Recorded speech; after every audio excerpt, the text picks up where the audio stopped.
Yo, so I try to make this zoom and distortion transition really easy and simple, but however it could get you places, bro. Alright, so now start by having your clips ready. Freeze the last frame of your first clip and put it on top of your second clip. Then add any ink spread overlay, scale it, remap it, then boom.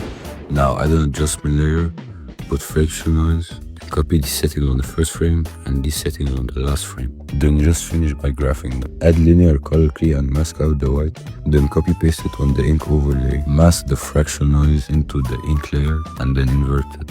Last but not least, pre-compose both layers so you can mask your freezed frame into it.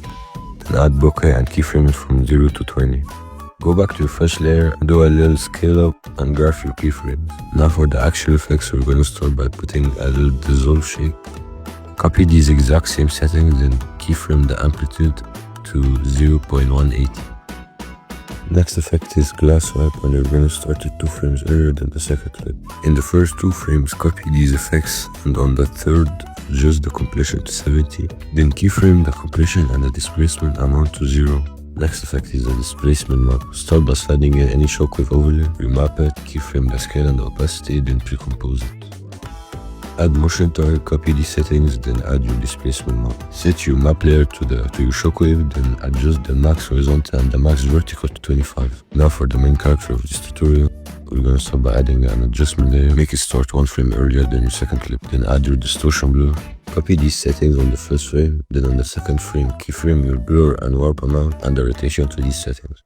Move on a few frames, then keyframe everything to 0 except the rotation to 66. On the first frame of your second clip, add a framer, put motion tile and distort chroma. Copy these settings, then add another framer right on top of it. Add radial blur and change the amount to 5. Now for the colors, I'm gonna use tint. Put any color you want and change the amount to 43. Add deep glow, change the aspect ratio to 2 and exposure to 0.67. Now keyframe both of them to 0.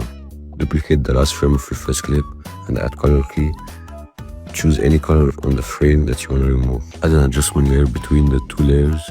Add tint and choose the color that we chose before. And to finish off, duplicate the first frame of your second clip and put it right before the frame we just did. Add linear color key and choose any color that you want to remove. And send the blending mode to darken. And with that, the tutorial is finished. Hope you enjoy and don't know, drop a like or whatever.